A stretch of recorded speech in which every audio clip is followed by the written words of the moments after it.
भी ऐसा नहीं था जब हम कैमरा में नहीं थे, यानी कोई भी अगर उठा के देख ले हमारा घटनाक्रम, हम शांतिपूर्ण तरीके से थे। और हमने तो स्पष्ट कहा कि ये आंदोलन तो छात्रों ने नेतृत्व कर रहे हैं, हम तो उनको सपोर्ट करने के लिए आए थे। हम भी जो बैठे भी थे तो हम तो पीछे की पंक्ति में बैठे थे, जिस तरह एक साधारण छात्र बैठा होता है। बाकी नेतृत्व तो रांची के साथ ही कर रहे थे, लेकिन जब देखा कि भागदौड़ होने लगी, लाठीचार्ज होने लगा, फिर उस समय हम आगे आए और बाकी लोग पीछे गए। हम आगे आए और बोले कि नहीं, अब लाठीचार्ज हो रहा है, अगर हमारे साथियों पर होगी तो पहला लाठी हम पर ही चलाया जाए। तो फिर हम लोग वहीं बैठ गए, बोले लाठी चलाना चलाइए, हम लोग भागेंगे नहीं। तो उन्होंने कहा नहीं, आपको डिटेन करना है, बोले जो करना है कीजिए, हम लोग भागेंगे नहीं। और आज तो शहीद आजम भगत सिंह का शहादत दिवस है। शहीद आजम भगत सिंह सुखदेव राजगुरु को, उनकी शहादत को नमन करते हैं। और बिल्कुल चूंकि उनको अगर आदर्श मानते हैं तो आज हमें साबित भी करना था कि उनको सच में आदर्श मानते हैं। हम लोग साबित किया, हम लोग पीछे नहीं हटे।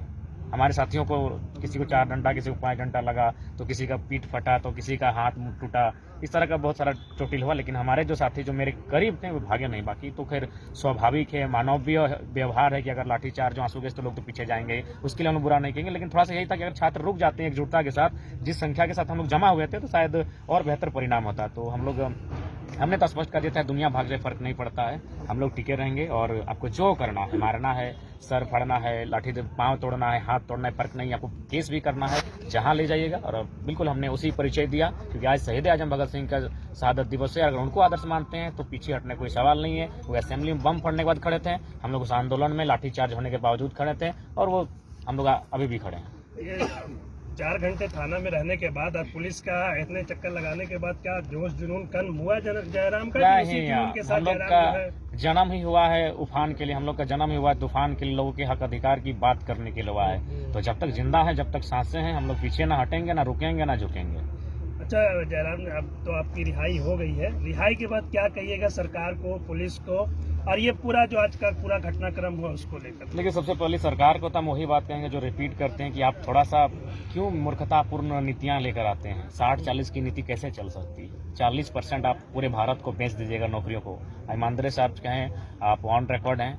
बहुत सारे प्रशासनिक लोग हमसे ऐसे मिले, उन्होंने अपने दर्द को सुनाया कि देखिए हम लोग भी झारखंड के हैं और बड़ी मुश्किल से तीसरा चौथा अटेम्प्ट में नौकरी ली है, जो कि नाम नहीं कहेंगे, देखिए रहे हैं हमारे साथ किसी फोटो दिख रहा है तो सस्पेंड हो जा रहे हैं। तो उन्होंने अपने दर्द को समझाया कि बाबू आप लोग जो भी कर रहे हैं सही कर रहे हैं, लेकिन हम लोग क्या कर सकते हैं, हम लोग अपना ड्यूटी में बंधा हुआ है, हम लोग सरकार के तंत्र हैं, हमें अपना ड्यूटी करना पड़ता है। तो हमने भी कहा हमारी लड़ाई आपसे नहीं, हमारी लड़ाई सिस्टम से। बिल्कुल हम लोग भी तीसरे चौथे अटेम्प्ट में अपनी नौकरी को किए। आज अगर प्रशासन में अगर हम लोग है भी तो बहुत दर्द के साथ, झारखंड के साथ वास्तव में दर्द हो रहा है। 40% क्यों बाहर को जाएगा? बिहार में 40% जाता है क्या? छत्तीसगढ़ उड़ीसा में 40% बाहर के राज्यों को जाता है क्या? तो झारखंड चारा गांव क्यों बनेगा? 10% दीजिए, 90% झारखंडियों को रिजर्व हो। उसके बाद जितना जैसा जिला है 24 का 24 जिला का सर्वे कीजिए, वहाँ कौन सा लोकल लैंग्वेज है, क्या भाषा संस्कृति है, क्या रीति रिवाज है, उनको 300 नंबर 400 नंबर का सिलेबस में डालिए। कोई भी एग्जाम ऐसा ना हो झारखंड का जिसमें कि माने झारखंडी भाषाओं के बिना एग्जाम हो। सभी भाषाओं, झारखंड की जितनी भी क्षेत्रीय भाषाएं जिला वाइज उनका सर्वे करे, उनको शामिल करे। उससे क्या होगा? बैरियर होगा। उड़ीसा जाइए कितना सुंदर बैरियर लगा है, बंगाल चले जाइए कितना सुंदर बैरियर लगा है। लेकिन झारखंड में अगर कितना दुख का बात है और कितना बेहुदगी मैंने निर्णय लेकर आए, कितना शर्मनाक बात है कि इंग्लिश को भी यहाँ लोकल लैंग्वेज का मान्यता है। रे छी, कितना दुर्भाग्यपूर्ण इंग्लिश, जबकि हमारे पास तो पॉलिसी नहीं कि झारखंड का कौन है। इसका मतलब इंग्लैंड का भी बंदा आके आराम से एग्जाम लिख के पास हो सकता है, क्योंकि इंग्लिश हमारा लोकल लैंग्वेज है। क्योंकि हमारे पास कोई प्रमाण ही नहीं कि झारखंड का कौन है। अब तो इंग्लैंड का भी, अमेरिका का भी, आयरलैंड का भी और स्विट्जरलैंड का भी आदमी अंग्रेजी जानने वाला झारखंड में आके नौकरी कर सकता है, फॉर्म भर सकता है। इतना बड़ा बेहुदगी के साथ मजाक चल रहा है इस राज्य में। तो हमारी लड़ाई जो जेन्युइन है वो हमारे साथ है। बहुत सारे साथी मिले जो बोले नहीं भाई हम लोग बिहार राज्य संबंध है, लेकिन आपकी लड़ाई में बिल्कुल साथ, ये 60-40 कहीं नहीं है। तो बिल्कुल 10% 15% अन्य राज्यों के लिए ओपन रहे, बाकी जो है वो मूल झारखंडियों के लिए रहे। हमारी लड़ाई कहीं गलत नहीं है। जो भी प्रशासनिक लोग जिन्होंने आज भले लाठीचार्ज किया है, लेकिन लाठीचार्ज करने के बाद उन्होंने कहा हम ड्यूटी ऐसे लाठीचार्ज कर रहे हैं, लेकिन हम लोग भी मानते हैं ये गलत नीति है। जयराम जी, आप आज जो है पूरा घटनाक्रम हुआ, आप शुरुआत से एक बार बता दीजिए, क्योंकि आपके कई जानने वाले जो लोग हैं वो पूछ रहे हैं कि जयराम को जब पुलिस ने हिरासत में लिया, हिरासत में लिए जाने के बाद से जयराम को छोड़ने तक पुलिस ने क्या कुछ किया आपके साथ? सबसे पहले हम लोग काफ़ी भीड़ थी, हम लोग जुटे हुए थे। प्रशासन के द्वारा जो विधि व्यवस्था एडीएम है महोदय, उन्होंने अनाउंसमेंट किया अपने माइक से कि आप लोग यहाँ से चले जाएं, नहीं तो हम लोग लाठीचार्ज करेंगे। तो हमने कहा कि लाठीचार्ज कीजिए, चाहे जो कीजिए, हम लोग का कदम पीछे नहीं हटेगा, हम लोग यहीं पे रहेंगे। तो फिलहाल लाठीचार्ज स्टार्ट हुआ। हमारे कुछ साथी जो कि मानवीय व्यवहार है, लाठीचार्ज और आंसू गैस से तो पीछे हटना स्वाभाविक है, लेकिन हम लोग हटे नहीं। जितना लाठी जोर से चला उतना हम लोग आगे बढ़े। हमारे कुछ साथी हमको पकड़ के थे कि नहीं आपको छोड़ेंगे नहीं, तो फिलहाल और हमने भी कहा कि आज भगत सिंह की शहादत दिवस है, अतः अगर हमें मारते मारते शहीद भी कर देंगे लेकिन हम लोग आपकी लाठी से डर से पीछे नहीं हटेंगे। फिर हम लोग को वहाँ से एडीएम महोदय के द्वारा डिटेन किया गया कि नहीं आज शाम तक, जब तक कि मैंने शाम नहीं ढलती है आपको डिटेन किया जाता है, और वे वहाँ लेकर जाते हैं 2-3 थाना। चूंकि हम लोग भी परिचित है रांची के क्षेत्रों से, कहाँ कहाँ घुमाया गया आइडिया नहीं है, लेकिन 2-3 थाना का चक्कर हम लोग को काटा गया। फाइनली एक मैदान था खुला, वहाँ ले जाकर हमें काफी मैंने आपको कब छोड़ा गया? अभी अंधेरे जब शाम ढल गई, शाम ढलने के आपको धुरवा से गिरफ्तारी हुई, आपको वहाँ विधानसभा के पास से, जगन्नाथपुर थाना के पास से, और वहाँ से गिरफ्तारी करके आपको कहाँ लाकर छोड़ा गया? हम लोग को अभी और मांझी पार किया गया, मैंने रांची की सीमा के बाद छोड़ा गया। और क्या कहकर छोड़ा गया है? यही कहकर छोड़ा गया कि आपसे मैंने आग्रह होगा कि जो भी हुआ और हम लोग अपना ड्यूटी कर रहे हैं, अतः आप लोग यहाँ से घर चले जाइए, रात्रि को फिर वापस रांची मत आइएगा, ये कहते हुए छोड़ा गया। चेतावनी देकर छोड़ा गया? चेतावनी नहीं, एक तरह से आग्रह किया है। चेतावनी तो देते तो फिर खड़ा हो। आग्रह जिंदाबाद जिंदाबाद। जयराम जी, जो आज जो प्रोटेस्ट पूरा हुआ, जिस तरीके से छात्र सड़क पे उतरे, सीएम ने लगभग 1 घंटे तक विधानसभा में भी बोला, लेकिन एक बार 60-40 नीति को लेकर नहीं बोला, पत्रकारों से बात की तब भी नहीं बोला। लेकिन जिस तरीके का माहौल है यहाँ पे, क्या कहिएगा छात्रों को लेकर? वो असमंजस में है, आप लोग सड़कों पर है, लेकिन स्थितियाँ कुछ सुधरती भी नहीं दिख रही है। देखिए, सबसे पहली बात है, कोई भी लड़ाई तभी जीती जा सकती है तब जब तक कि प्रत्येक राज्य में जितना भी जिला है, जितना भी ब्लॉक है, वहाँ के प्रत्येक छात्रों में जब तक उबाल नहीं होगा, जब तक उनके पास जानकारी नहीं होगी। आज मैं पढ़ने वाली युवा पीढ़ी सोशल मीडिया रील्स में है, टिकटॉक में है, वीडियोज में, तो उन्हें क्या पता चलेगा कि हमारे राज्य के साथ क्या दुर्दशा की जा रही है। तो इसीलिए जब पूरे स्टेट में मूवमेंट होगा, प्रत्येक जिला का मुख्यालय में एक ही दिन, गिरिडीह में, रांची में, हजारीबाग, धनबाद, बोकारो, रामगढ़ में जो मेन चौक है वहां पर अगर सरकार की इस नीतियों के खिलाफ प्रदर्शन किया जाएगा, चाहे पुतला दहन हो या फिर कैंडल मार्च, जो भी तरह से जब एक साथ पूरे स्टेट का 24 जिला, 262-63 जो प्रखंड है हमारे, वहां अगर मूवमेंट होगा तो इससे क्या होगा कि बहुत बेहतर रिजल्ट सामने आएगा। और आज करना ही होगा, अगर नहीं करते तो झारखंड के साथ भारी भूल होगी। भले आज चूंकि देखिए स्टूडेंट है, पढ़ने वाले, आज 15 साल 10 साल से तैयारी कर रहे हैं, तो हो सके हम भी अगर होते तो बोलते चलो भाई 60 ही है, उसी में फॉर्म भर लेते हैं। लेकिन क्या होगा, आने वाले 20 सालों में जब ये फिर 40 वाले क्या हो जाएंगे, 60 में आ जाएंगे, और नए 40 फिर उस रास्ते से आएंगे। फिर आने वाले 20 सालों में वे लोग 60 में आ जाएंगे और नए 40 फिर माने झारखंडी माने, तो इस तरह चलता रहेगा। इसलिए आज अगर इस बैरियर को नहीं बंद किया जाता है तो आप देख सकते हैं आज कहीं भी जाते हैं तो झारखंड में फील ही नहीं होता। हम झारखंड में, खासकर आपके रांची के कुछ क्षेत्रों में हो जाता है, लेकिन धनबाद बोकारो के टाउन में चले जाते हैं, चाहे प्रशासनिक विभाग हो या कोई भी विभाग हो, फील ही नहीं होता झारखंड का। सारे पदाधिकारी बाहर राज्यों के, सारे अधिकारी बाहर राज्यों के, तो भैया हम लोग क्यों झारखंड लिए? क्या झालमुड़ी बेचने के लिए झारखंड राज्य लिए हैं? और हमने किसी को कहाँ गलत बोला? हमने तो कभी बिहार राज्य, बिहार, बंगाल, उड़ीसा को लेकर कोई कंट्रोवर्सी का बात नहीं कहा। हमने ये कहा कि राज्य हमारा है, बिहार में पहला अधिकार बिहार को जाता है, बंगाल में पहला अधिकार बंगाल को जाता है। उनके फॉर्म में लिखा है कि बंगाल का निवासी हो, बिहार का निवासी हो, उड़ीसा का निवासी हो, तो झारखंड में कहने फॉर्म आ रहा है कि झारखंड का निवासी हो, ये भारत का नागरिक क्यों होगा? तो यही हमारी मांग है। हमारी लड़ाई किसी भी स्तर से, छात्रों की लड़ाई गलत नहीं है। आज अगर राज्य सरकार इस पर नियम नहीं बनाती है तो 20-25 सालों में जो झारखंड के मूल लोग हैं वो धीरे धीरे अपनी जमीनों को छोड़ते हुए, अपनी नौकरियों को छोड़ते हुए, और ऐसे नौकरियां छीन ही रहे हैं, वो लोग कहीं ना कहीं रिफ्यूजी बन जाएंगे। और ऐसा ना हो, क्योंकि राज्य हमने रिफ्यूजी बनने के लिए नहीं लिया है, यह राज्य हमने हक पाने के लिए लिया है, यह राज्य हमने उन्नति करने के लिए लिया है। अतः हमारी उन्नति का अवसर कैसे हो, इसके लिए नियोजन होना चाहिए, और नियोजन में प्राथमिकता हमें कैसे मिले, प्राइवेट से लेकर गवर्नमेंट से लेकर ठेकेदारी में, ये राज्य सरकार का जिम्मा है। ठीक है। जयराम जी, बन्ना गुप्ता बोलते हैं कि पुलिस की लाठी से जो है हम नेता बने और मंत्री बन गए हैं।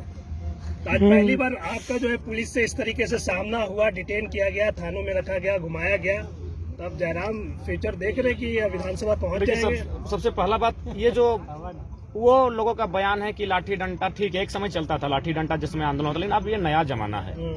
लाठी डंडा का जमाना नहीं, अब है पढ़ा लिखा का जमाना, जिसके पास विजन है, जिसके पास मिशन है। बन्ना मंत्री बनाए तो इसीलिए आज मैंने बोलता है कि मुर्गा पका के खाओ, मिशन ले से, विजन ले से। तो ऐसे लोग नेता मंत्री बने हैं जिनका कोई औचित्य ही नहीं है। तो हम लोग नए जमाने के, हाँ ये है कि हम लोग ये सोच के नहीं आए कि हमें लीडर बनना है। अगर ये सोच के आते तो कम से कम आज हम भी भाग जाते। बहुत चांस था, लड़का लोग बोला कि लाठीचार्ज होने लगा, चलो, हम बोले ना, लाठीचार्ज हो रहा है, अगर एक भी साथी लाठी खाएगा तो अगर हम यहाँ से पीछे चले जाएंगे तो ये भगत सिंह को जो हम आदर्श मानते हैं, अपना टी शर्ट में भगत सिंह को लेकर चलते हैं, कहीं ना कहीं वो केवल सोशल मीडिया तक सीमित रहेगा। इसलिए हम बोले लाठी चलता है, हम आगे आएंगे। तो फिर मेरे 4 साथी बोलेंगे नहीं, आपके साथ हम लोग आए हैं घर से, हम भी जाएंगे। तो फिर हम लोग खड़ा हो गए। हमारे साथियों को लगभग 4 डंडा, किसी को 5 डंडा लगा, किसी का पीठ फटा, किसी का हाथ टूटा, लेकिन फाइनली हम लोग पीछे नहीं हटे।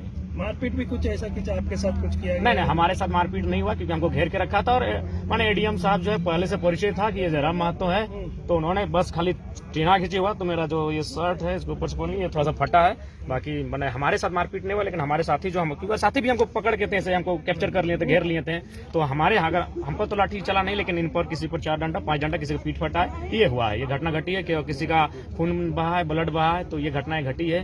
तो हम ये स्पष्ट करना चाहेंगे कि ये कहीं ना कहीं कायरतापूर्ण कृत्य है राज्य सरकार के द्वारा। उन्हें छात्रों से हमने भी तो बात कर, ऐसा बात नहीं कि हम लोग आंदोलन कर रहे हैं। 2 दिन पहले ही हम लोग का आंदोलन का टाइम था, लेकिन हमने वार्ता किया कि चलिए भाई वार्ता करते हैं। रांची के साथियों ने वार्ता किया, लेकिन वार्ता देखिए विफल रही। फिर आप 60-40 लेकर आए ऑल ओवर इंडिया के लिए, तो क्या करेंगे? हाँ, एक माने जागरूक युवा होने के नाते और ऊपर से हम लोग दूर की सोच रहे हैं कि भविष्य क्या होगा, तो उसके नाते हमें कहीं ना कहीं आंदोलन करना चाहिए था, अपनी आवाज को बुलंद करनी चाहिए थी। और हम लोग संवैधानिक रास्ते से आंदोलन करने आए थे। हम लोग 3 पेज में आवेदन दिए हैं अपने आंदोलन का कि हम लोग कहाँ से निकलेंगे, कहाँ जाएंगे, और उसको परमिशन मिला है। यदि आपको आंदोलन नहीं करने देना होता तो आप वहीं लिख देते हैं कि इस आंदोलन को हम प्रतिबंधित करते हैं। वहाँ रिसीविंग है हम लोग का, जो भी अधिक माने हस्ताक्षर के लिए अधिकारियों को गया है, वहां से हमारा रिसीविंग आया, फिर हम लोग आंदोलन के लिए आए हैं। तो कुल मिलाकर हमारी लड़ाई कोई गलत नहीं है। हाँ, कुछ त्रुटियां अगर मैंने उनके तरफ से आरोप लगाए जा रहे तो उसके लिए हम बोले वीडियो फुटेज आप लोग जारी कीजिए, ऐसा नहीं है। लेकिन आप लोग की तरफ से जो है छात्र जो है विधानसभा के बेहद करीब चले गए, अंदर सदन चल रहा था, जिस तरीके से तय निर्धारित था कि इस रास्ते से जाना है, यहाँ पे रुकना, उसके बाद विधानसभा की तरफ बढ़ना, पुलिस पर पत्थर चलाना, ये कहाँ तक जाएगा? देखिए, जहाँ तक मेरा, हमने स्पष्ट कहा है कि हमने आंदोलन को शुरू से देखा है। कुछ लोग ऐसे प्रवेश कर जाते हैं जो चाहते हैं कि आंदोलन दिग्भ्रमित हो। कुछ लोग चाहते हैं कि माने इसमें पक्ष विपक्ष की राजनीति हो जाए। बाकी हमारे लोग हैं, हमने तो स्पष्ट, हम लोग सोशल मीडिया के प्लेटफॉर्म हो या जमीन पर जाकर जब हमने आह्वान किया तो स्पष्ट कहा कि अनुशासन के साथ करना है। हमारी तरफ से आप फुटेज होगा, जो लोग हैं उनको चिन्हित कीजिए, ऐसा कोई बात नहीं है। हम लोग जब से, खासकर मेरी जब से एंट्री हुई, हम एकदम कैमरा के साथ रहे, ऑन कैमरा हम रहे हैं। हमने बिल्कुल शांतिपूर्ण, और जो हम लोग लिख के दिए उसी के अनुसार हम लोग धरने पर बैठे हैं। पुलिस डिटेन करके आपको ले गई तो आप पे कुछ दबाव भी बनाया जा रहा था कि आप इन चीजों में मत रहिए, सरकार को टारगेट मत कीजिए, ऐसा कुछ दबाव भी बनाने की कोशिश की गई या सीधा आपको गाड़ी में बैठा कर ले जाया गया? नहीं, उन्होंने कहा कि हालांकि सबने कहा कि आप लोग का काम बढ़िया है, अब स्टूडेंट हैं तो स्टूडेंट के लिए आवाज उठाना गलत बात नहीं है, बस संवैधानिक तरीके से कीजिए और आप थोड़ा सा प्रशासन को कोऑपरेट कीजिए, प्रशासन आपको कोऑपरेट करेगी, इस टाइप का बात कर रही थी। लेकिन हमने कहा कि सर अगर आप लोग कोऑपरेट की बात कर रहे हैं तो हम लोग तो शांतिपूर्ण बैठे ही थे बीच में, हम लोग तो वार्ता चाहते ही हैं, लेकिन गवर्नमेंट के लोग वार्ता नहीं चाहते हैं। तो उनका प्रयास था कि थोड़ा सा मनोबल को डाउन किया जाए, इसीलिए तो उन्होंने डिटेन करने का प्रयास किया। लाठीचार्ज भी मनोबल को डाउन करने के लिए किया था, लेकिन हम लोग का मनोबल डाउन नहीं होगा, बल्कि जितना लाठियां चलेंगी, जितना हम पर पहरा होगा, घाव उतना गहरा होगा और तगड़ा होगा। किस किस थाने में आपको ले जाया गया? किस किस थाने में? सर, एगो थाना का ढंग से नाम पढ़ पाए, दूसरा का अनगौड़ा और क्या था बगल का, फिर हम लोग को मैंने 4-5 घंटे तक आपको घुमाते ही रहेंगे क्या? हाँ, लगभग हमको शुरू हुआ, स्टार्टिंग में लगा पूरा रांची हम लोग घूम रहे हैं। खाने पीने के लिए कुछ हाँ, बाद में आया तो क्या, एक सेव का मैंने एक कटोरी में सेव था, स्प्राइट लाए और थोड़ा सा 4-5 दाना अनार का लाल लाल था और एक छोटा सा छिलका टाइप का मीठा रोटी। तो मैंने लास्ट को शाम को हल्का सा हुआ है, तो वो मानवता के नाते चलिए उनका उसके लिए धन्यवाद। हालांकि प्रशासन का जो आज व्यवहार रहा, चाहे सरकार के दबाव में हो या जब भी हो, थोड़ा सा निंदनीय है, इस प्रकार का नहीं होना चाहिए था। जयराम